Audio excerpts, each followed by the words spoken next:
사장님, 국밥 한 그릇 주세요.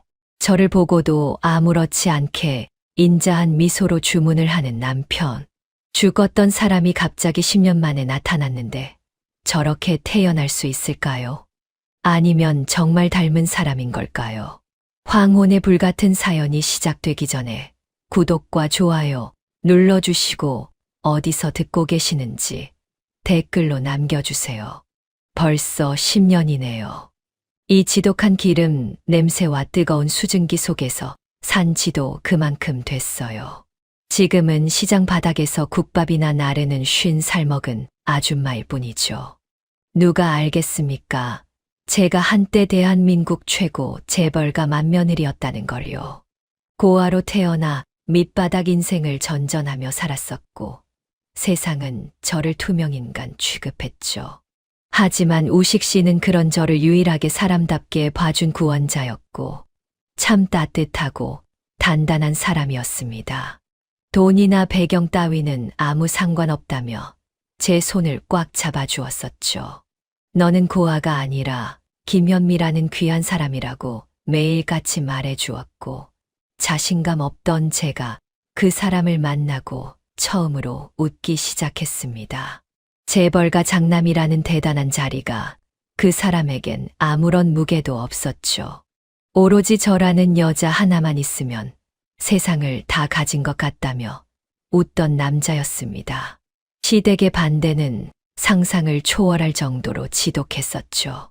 시어머니는 제 앞에 돈다발을 던지며 근본 없는 년이라고 침을 뱉었고 우식 씨는 그 자리에서 제 손을 잡고 시어머니를 똑바로 쳐다봤습니다.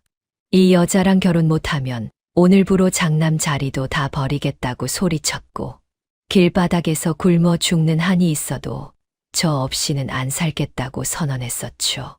그 서슬퍼런 고집 앞에 시어머니도 결국 허락할 수밖에 없었습니다.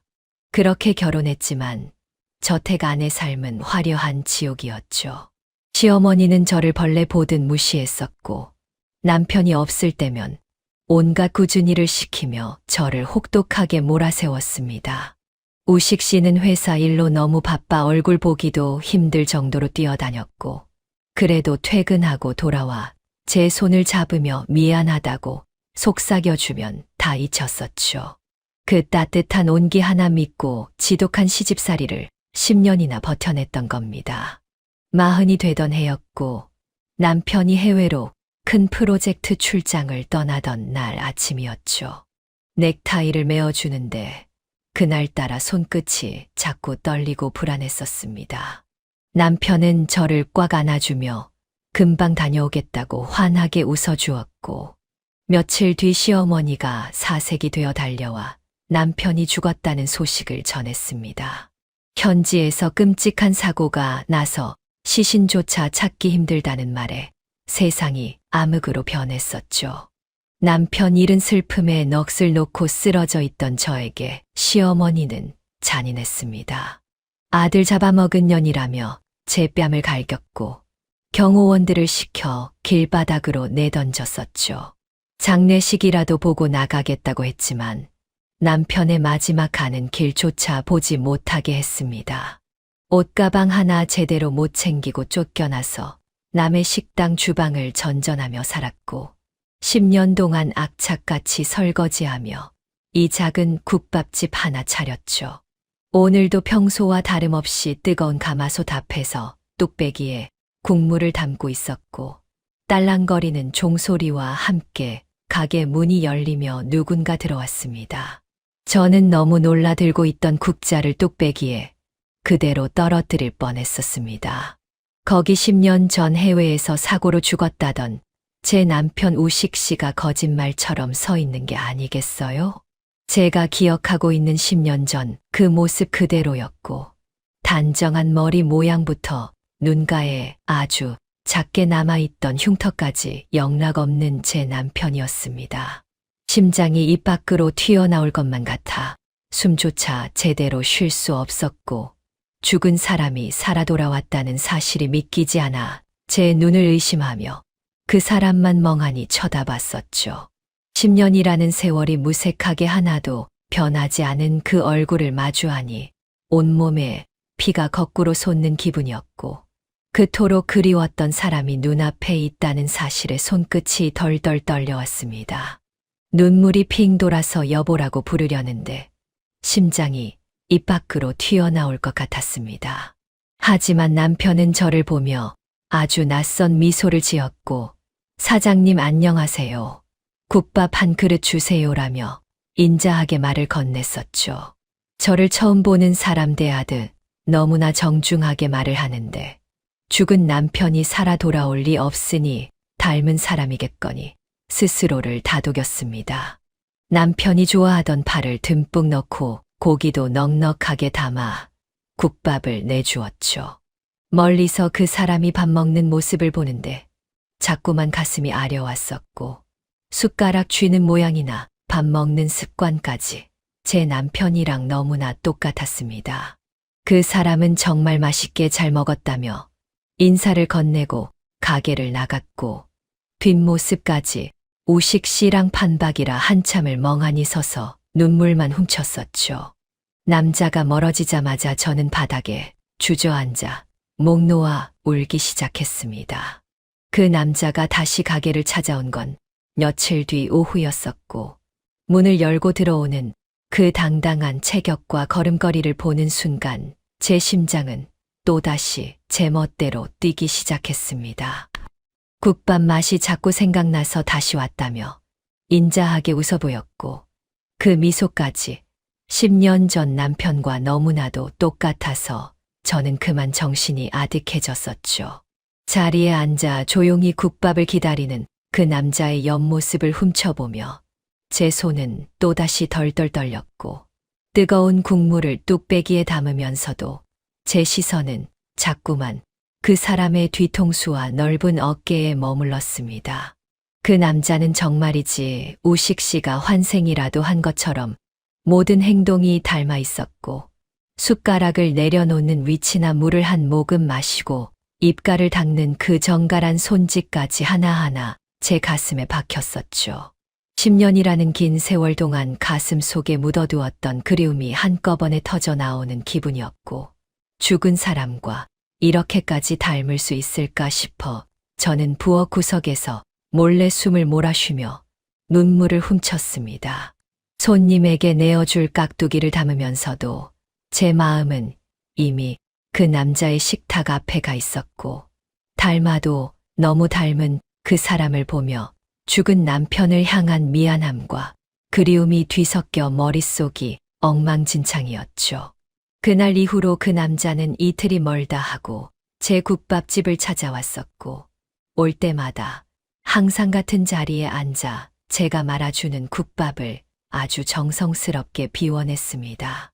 남편을 잃고 나서 제 인생에 다시는 설렘이나 떨림 같은 건 없을 줄 알았는데 그 남자가 문을 열고 들어올 때마다 제 가슴 한구석이 아려오는 게 도무지 진정이 되질 않았었죠. 죽은 남편을 닮았다는 이유만으로 처음 보는 남자에게 이렇게 마음이 가는 제 자신이 너무나도 싫었고 우식 씨를 배신하는 것 같은 죄책감에 밤마다 찬물로 세수를 하며 마음을 다잡으려 애를 썼습니다. 하지만 그 남자의 목소리가 들리고 그 남자의 향기가 가게 안을 채울 때마다 제 결심은 모래성처럼 허무하게 무너져 내렸고 어느새 저는 그 남자가 오기만을 목을 빼고 기다리는 처지가 되어버렸었죠. 장사가 손에 잡히지 않을 정도로 그 사람 생각만 났었고 남편이 죽었는데 어떻게 저렇게 닮은 사람에게 마음이 흔들릴 수 있느냐며 제 자신을 끊임없이 자책하고 원망했습니다. 제가 아는 우식 씨는 세상에 없는데 눈앞에 살아 움직이는 그 환영 같은 모습에 저는 점점 미쳐가는 것만 같았고 남자가 국밥을 먹는 동안 저는 벽 뒤에 숨어 그 사람의 뒤태를 보며 소리 없는 울음을 삼키곤 했었죠. 그러던 어느 날이었고 그 남자가 평소보다 조금 늦은 시간에 가게를 찾아와 국밥을 다 비워갈 때쯤이었습니다.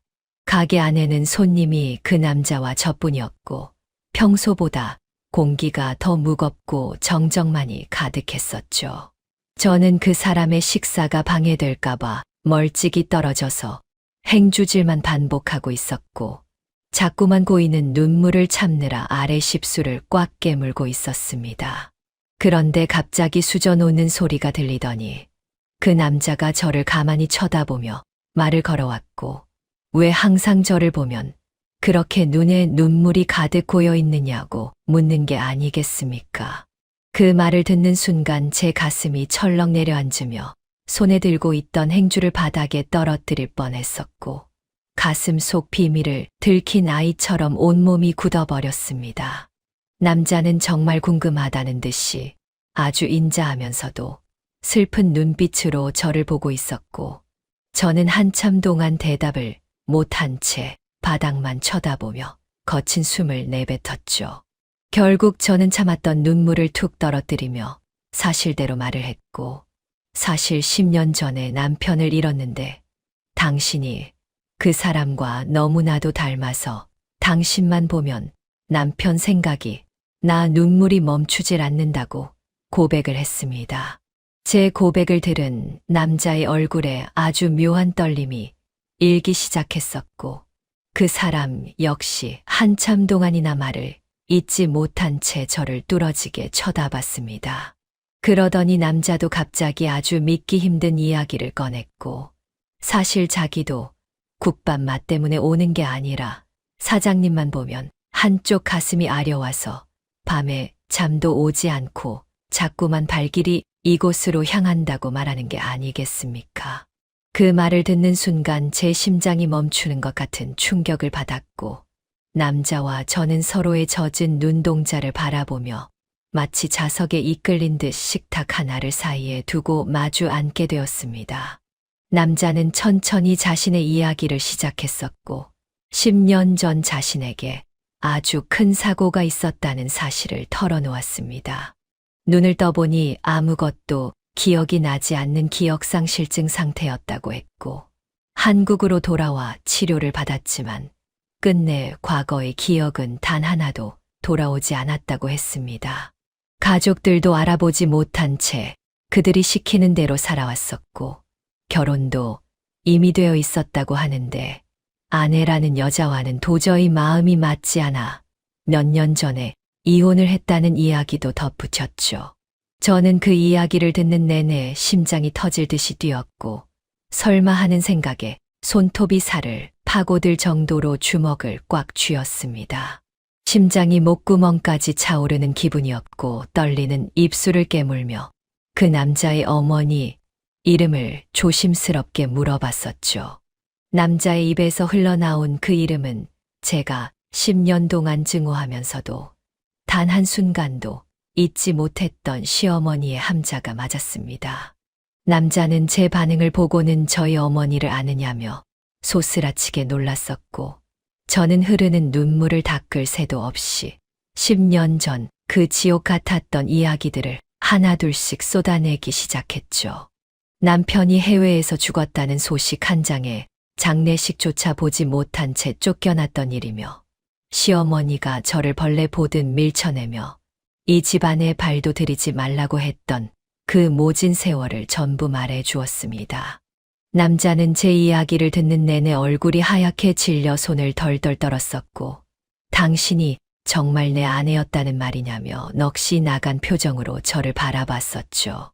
저는 가슴이 미어지는 고통 속에서도 남자가 그동안 다른 여자와 결혼해 살았다는 사실이 마음에 걸려 고개를 숙였고, 남자는 자기가 나중에 다시 찾아오겠다는 짧은 말을 남긴 채 도망치듯 가게를 빠져나갔습니다. 며칠 동안 가게 문을 열어놓고도 정신은 온통 그 남자에게 가 있었고, 혹시라도 영영 돌아오지 않으면 어쩌나 싶어 밥 한 술 뜨지 못한 채 밤을 지새웠었죠. 그러던 어느 날 가게 문이 부서질 듯 열리며 그 남자가 다시 들어왔었고, 며칠 사이에 뼈만 남은 듯 초췌해진 얼굴로 제 앞에 서서 한참을 부들부들 떨었습니다. 그러더니 갑자기 제 발치에 털썩 주저앉아 무릎을 꿇었고 아이처럼 꺼느끼며 목 놓아 울기 시작했죠. 미안하다는 말조차 목구멍에 걸려 나오지 않는지 가슴을 쾅쾅 치며 통곡을 했었고, 저는 그런 남편의 젖은 머리칼을 만지며 함께 바닥에 주저앉아 눈물을 쏟아냈습니다. 남편은 겨우 진정하며 그동안 가족들 몰래 파헤친 추악한 진실들을 하나둘씩 털어놓기 시작했죠. 남편은 가게를 나간 뒤로 사설 조사관까지 고용해 10년 전 사고 기록과 집안의 비밀 장부들을 샅샅이 뒤졌었습니다. 사고 직후 자신이 해외 병원에서 의식불명 상태였을 때 한국에 있던 시어머니가 현지 병원에 거액의 비자금을 송금한 내역을 찾아냈었죠. 아들을 살리는 게 목적이 아니라 제가 남편의 생사를 알지 못하게 시간을 벌려고 청탁을 했던 것이었고, 그 사이 한국에서는 남편이 죽었다는 가짜 부고를 돌려 저를 집안에서 완전히 도려냈던 겁니다. 남편은 낯선 타국 병원 침대에서 산송장처럼 격리되어 있었고, 저는 그 지옥 같은 시간을 남편이 죽은 줄만 알고 피눈물을 흘리며 버텼던 것이었죠. 시어머니는 아들이 기억을 잃었다는 사실을 알자마자 더 치밀한 연극을 준비했었습니다. 남편이 한국으로 돌아왔을 때 이미 곁에는 시어머니가 매수한 여자가 아내 행세를 하며 기다리고 있었고, 모든 서류와 사진들을 조작해 제가 아예 존재하지 않았던 사람인 것처럼 남편의 뇌 속에서 흔적을 싹 지워버렸죠. 남편은 기억이 없는 상태로 가족들이 짜놓은 판 위에서 꼭두각시처럼 조종당하며 10년을 살았던 것이고, 가짜 아내와 억지 삶을 살면서도 원인 모를 공허함에 시달리며 긴 세월을 버텼던 겁니다. 남편은 자기 엄마와 가족들에게 철저히 이용당했다는 사실에 몸서리를 쳤었고, 저를 처음 본 날 가슴이 찢어지듯 아팠던 건 몸속 깊은 곳에 각인된 제 향기와 목소리 때문이었다며 제 손등에 얼굴을 묻었습니다. 10년이라는 세월을 도둑맞은 두 사람의 원통함이 국밥집 좁은 공간에 가득 찼었고, 저희는 서로를 부둥켜 안은 채 1시간 넘게 통곡하며 잃어버린 시간을 애도했죠. 살아 돌아와 줘서 고맙다는 제 말에 남편은 다시는 제 손을 놓지 않겠다며 맹세했고, 그날 이후 남편은 국밥집 골방에서 저와 함께 시간을 보내며 잃어버린 기억의 조각들을 하나씩 맞춰 나갔습니다. 신기하게도 사랑했던 제 얼굴을 마주하고 제 음식을 먹을수록 남편의 뇌는 기적처럼 회복되기 시작했었죠. 가끔 머리를 감싸쥐며 고통스러워하면서도 저와 함께했던 신혼 시절의 기억이며 시어머니 몰래 나누었던 약속들을 하나둘씩 입 밖으로 내뱉었습니다. 10년 동안 멈춰 있던 시간이 다시 흐르기 시작했고, 남편의 눈빛은 점점 예전에 그 단단하고 따뜻했던 우식 씨의 모습으로 돌아왔죠. 기억이 온전해질수록 남편의 눈에는 서늘한 분노가 서리기 시작했고, 저희를 갈라놓고 남편의 인생을 난도질한 시댁 식구들을 향해 칼날을 갈기 시작했습니다. 남편은 이제 더 이상 숨지 않겠다고 선언하며 제 손을 잡고 일어섰습니다. 10년 전 저를 길바닥으로 내쫓았던 그 저택으로 다시 돌아가 모든 것을 제자리로 돌려놓겠다고 결심했었죠. 저는 두려웠지만 남편의 단호한 눈빛을 믿고 따라 나서기로 했고, 시장 바닥에서 국밥이나 팔던 초라한 아줌마가 아닌 강우식의 아내 김현미로 다시 당당하게 서기 위해 매서운 마음을 먹었습니다. 저희는 10년 만에 그 화려하고도 끔찍했던 재벌가 저택의 대문 앞에 섰고, 남편은 망설임 없이 벨을 눌렀습니다. 우식 씨가 제 손을 뼈가 으스러질 정도로 꽉 잡고 그 지옥 같았던 저택 안으로 성큼성큼 걸어 들어갔었죠. 10년 전 비 오는 날 보찜 하나 없이 쫓겨났던 그 대문 앞에서 제 심장은 터질 듯이 뛰었고, 남편의 단단한 어깨가 아니었다면 저는 그 자리에 주저앉았을 겁니다. 거실 문이 열리고 화려한 조명 아래 모여 앉아 웃음꽃을 피우던 식구들의 시선이 일제히 우리에게 꽂혔었고, 소파 상석에서 거드름을 피우던 시어머니는 저희를 보는 순간 들고 있던 찻잔을 바닥에 떨어뜨려 박살을 냈죠. 시어머니는 사색이 되어 온몸을 사들사들 떨기 시작했었고, 아들이 죽었다고 거짓말해서 도려냈던 제가 기억을 되찾은 남편 옆에 서 있는 걸 보며 아연실색했습니다. 10년 동안 아들을 바보로 만들며 제 흔적을 싹 지워버렸다고 믿었던 그들에게 기억을 되찾아 돌아온 우식 씨의 등장은 재앙이나 다름없었죠. 그 곁에서 남편의 빈자리를 차지하고 권력을 누리던 시누이들과 친척들은 비명조차 지르지 못한 채 얼어붙었고, 우식 씨는 서늘한 눈빛으로 그 가증스러운 식구들을 한 명 한 명 훑어보았습니다. 우식 씨는 떨고 있는 저를 옆에 끼고 당당하게 거실 한복판 상석에 자리를 잡고 앉았었죠. 시어머니는 부르르 떨리는 입술로 내가 어떻게 이 여자를 데려왔느냐며 악을 썼고, 우식 씨는 대답 대신 탁자 위에 10년 전 사고 기록과 시어머니가 해외 병원에 보냈던 추악한 송금 내역서들을 거칠게 내던졌습니다. 아들의 사고를 이용해 조강지처를 내쫓고 인생을 통째로 조작했던 범죄 사실들이 낱낱이 펼쳐졌고, 거실 안은 숨 막히는 정적과 공포만 가득했었죠. 남편은 오늘부로 이 집안의 모든 권한을 다시 회수하겠다고 소름 끼치는 목소리로 선언했습니다. 제 아내 김현미를 털끝 하나라도 건드리는 인간들은 이 집구석에서 제 발로 나가지 못할 줄 알라며 포효했고, 10년 전 저를 벌레 보듯 무시하며 길바닥에 내던졌던 그 손으로 다시는 제 아내를 모욕하지 말라며 으름장을 놓았었죠. 남편의 서슬퍼런 기세의 시어머니는 뒷목을 잡고 소파 위로 고꾸라졌고, 그 기세에 눌린 식구들은 바닥에 엎드려 숨조차 크게 쉬지 못했습니다. 남편은 저를 쫓아냈던 그 자리에 저를 다시 앉혔었고, 집안 사람들에게 똑똑히 선포했죠. 이제부터 이 집의 진짜 안주인은 김현미이고, 그 누구도 제 허락 없이는 이 사람에게 말 한마디 붙이지 못할 거라며 못을 박았습니다. 기억이 완전히 돌아온 남편의 분노는 정교하고 차가웠고, 자신을 10년 동안 꼭두각시처럼 이용해 먹은 식구들을 향해 하나하나 처벌의 칼날을 세우기 시작했었죠. 저는 남편의 손을 잡고 그들을 내려다보며 10년 전 흘렸던 피눈물을 닦아냈고, 이제야 비로소 제가 있어야 할 자리를 되찾았다는 실감이 나기 시작했습니다.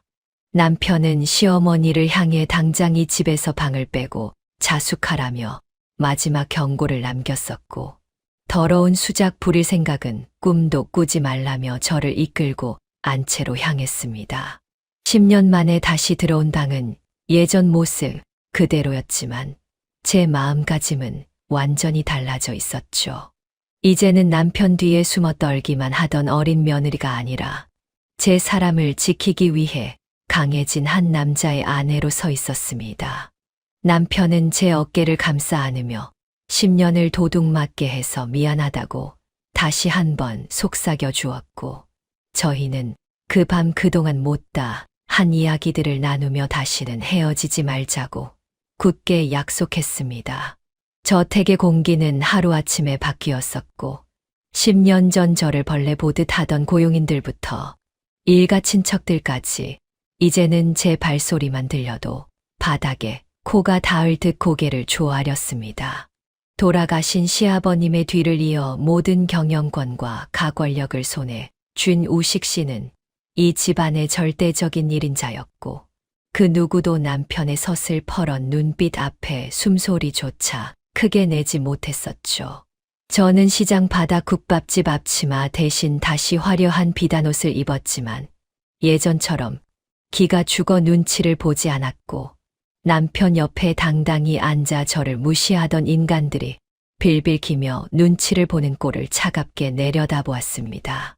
우식 씨는 자리를 잡자마자 집안의 모든 회계 장부와 인사 기록을 샅샅이 뒤지기 시작했었고, 그 과정에서 10년 전 제가 쫓겨나야만 했던 더럽고 추악한 진실이 추가로 드러났었죠.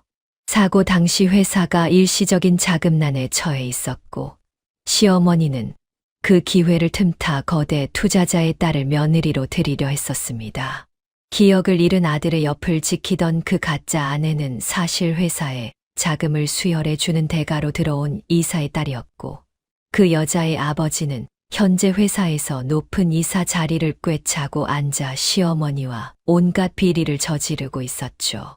남편은 단 한치의 망설임 없이 비리 조사팀을 가동했었고, 시어머니와 그 이사가 공모해 빼돌린 횡령 자금과 비자금 내역을 낱낱이 파헤쳤습니다.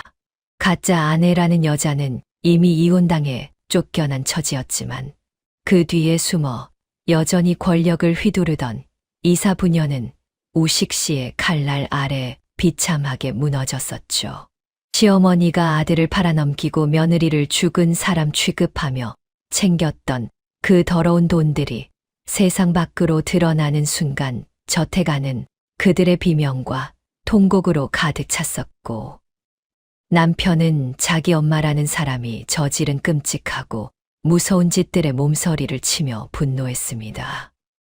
우식 씨는 자신의 인생을 난도질하고 사랑하는 아내를 길바닥으로 매몬 시어머니를 더 이상 인간으로 보지 않았고, 다시는 그 가증스러운 얼굴을 보고 싶지 않다며 이 집에서 영구히 추방할 것을 명령했었죠. 시어머니는 남편의 가랑이를 붙잡고 울며불며 잘못했다 빌었지만, 남편은 차갑게 그 손을 뿌리쳤고, 이 집에 다시는 발도 들이지 말라는 서늘한 경고와 함께 경호원들을 시켜 그녀를 10년 전 저처럼 길바닥으로 내던졌습니다. 권력에 기생하며 저를 조롱하던 다른 식구들도 남편의 서슬퍼런 숙청 아래 재산을 몰수당하고 쫓겨났으며, 지옥 같던 저택은 드디어 저희 두 사람만의 평온한 공간이 되었죠. 모든 소동이 가라앉은 뒤 남편은 경영 일선에서 한 걸음 물러나 저와 보내는 시간에 모든 정성을 쏟기 시작했었고, 저희는 도둑 맞았던 10년의 세월을 보상받기라도 하듯 매일매일 뒤늦은 연애를 즐겼습니다. 남편은 제가 운영하던 시장 국밥집 자리를 소중히 보존해 주었으며, 가끔 둘이서 소박한 옷차림으로 그곳에 가 국밥 한 그릇을 나눠 먹으며 옛 기억을 떠올리곤 했었죠. 재벌집 장남이 아닌 그저 김현미를 사랑하는 강우식으로 돌아온 남편은 제 손을 잡고 전국의 아름다운 풍경을 보러 다녔고, 저희의 황혼은 그 어떤 청춘의 사랑보다 뜨겁고 찬란하게 빛났습니다. 10년 전에는 시어머니 눈치 보느라 서로 말 한마디 편하게 못했었지만, 이제는 눈빛만 봐도 서로의 마음을 읽는 세상에 둘도 없는 단짝이 되었고, 남편은 저를 볼 때마다 10년 전보다 더 예쁘다며 아이처럼 웃어주었죠. 고아로 태어나 평생 외로웠던 제 인생에 우식 씨는 여전히 유일한 태양이었고, 죽은 줄 알았던 남편이 살아 돌아와 제 곁을 지켜주는 이 기적이 꿈만 같아 저는 매일 아침 감사하며 눈을 떴습니다. 남편의 기억은 이제 완벽히 돌아와 저희의 소중한 추억들을 하나하나 다시 이야기해 주었고, 그럴 때마다 저희는 서로를 꽉 껴안으며 다시는 헤어지지 말자고 굳게 약속했었죠. 세월이 흘러 저희의 머리칼에 하얀 서리가 내려앉았지만, 우식 씨의 사랑만큼은 10년 전 그 뜨거웠던 청년의 마음 그대로였고, 저는 이제 더 이상 시장 바닥에 초라한 아줌마가 아닌 세상에서 가장 행복한 여자가 되어 남편의 품에서 웃었습니다. 저희를 갈라놓으려던 추악한 인간들은 역사의 뒤안길로 사라졌으며, 진실한 사랑은 결국 승리한다는 것을 저희의 삶으로 증명해 보였죠. 10년의 긴 어둠을 뚫고 찾아온 이 평화로운 황혼은 하늘이 저희에게 준 가장 큰 상이었고, 저희는 남은 여생 서로의 지팡이가 되어 아름다운 마무리를 향해 한 걸음씩 나아가고 있습니다. 오늘도 우식 씨는 제 손등에 부드럽게 입을 맞추며 사랑한다고 속삭여 주었고, 저는 그 따뜻한 온기를 느끼며 행복한 미소를 지었습니다. 10년 전 죽은 줄 알았던 남편을 마주쳤던 그 기적 같은 날이 제 인생의 두 번째 시작이었음을 이제는 확신했었고, 저희의 이야기는 슬픔 없는 화창한 봄날처럼 영원히 이어질 것입니다. 고통스러웠던 과거는 이제 희미한 안개처럼 흩어지고 오로지 사랑과 웃음만이 가득한 저희의 저택에서 저희는 세상에서 가장 긴 황혼의 연애를 계속해 나가고 있습니다. 이렇게 제 사연을 마무리하면서 긴 시간 제 이야기를 들어주신 여러분께 꼭 전하고 싶은 이야기가 하나 있었죠. 10년이라는 길고 어두운 터널을 지나오며 제가 뼈저리게 느낀 게 하나 있었습니다. 바로 사람의 진심은 돈이나 권력으로 절대 가릴 수 없다는 것이었죠. 시어머니는 수백억의 돈과 추악한 거짓말로 아들의 머릿속에서 저를 완벽히 지워버렸다고 믿었겠지만, 결국 남편의 발걸음을 다시 제 낡은 국밥집으로 돌려놓은 건 머리가 아니라 가슴이 기억하는 사랑이었으니까요. 지금 혹시라도 인생의 가장 어두운 밑바닥에서 홀로 울며 버티고 계신 분들이 있다면 제 사연을 보고 조금이나마 위로와 힘을 얻으셨으면 좋겠습니다. 저 역시 시장 바닥에서 기름 냄새 묻혀가며 죽지 못해 살던 보잘것없는 사람이었지만 끝까지 저 자신을 포기하지 않았기에 죽은 줄 알았던 남편이 살아 돌아오는 기적도 만날 수 있었던 것이었죠. 세상이 아무리 차갑고 당신을 투명인간 취급해도 당신의 진심을 알아주는 단 한 사람만 있다면 인생은 언제든 다시 시작될 수 있다는 걸 잊지 마셨으면 합니다. 거짓은 아무리 화려한 옷을 입어도 결국 무너지기 마련이고, 진실한 마음은 시간이 걸릴지언정 반드시 빛을 보게 된다는 이 평범한 진리를 저는 이제야 온몸으로 믿게 되었습니다. 여러분의 인생에도 예기치 못한 봄날이 불쑥 찾아오기를, 그리고 그 소중한 행복을 절대 놓치지 않기를 진심으로 기도하겠습니다. 10년의 한을 풀고 다시 웃게 된 저처럼 여러분의 앞날에도 오직 따뜻한 햇살만 가득하시길 바랄게요. 제 긴 사연 끝까지 들어주셔서 정말 고마웠습니다.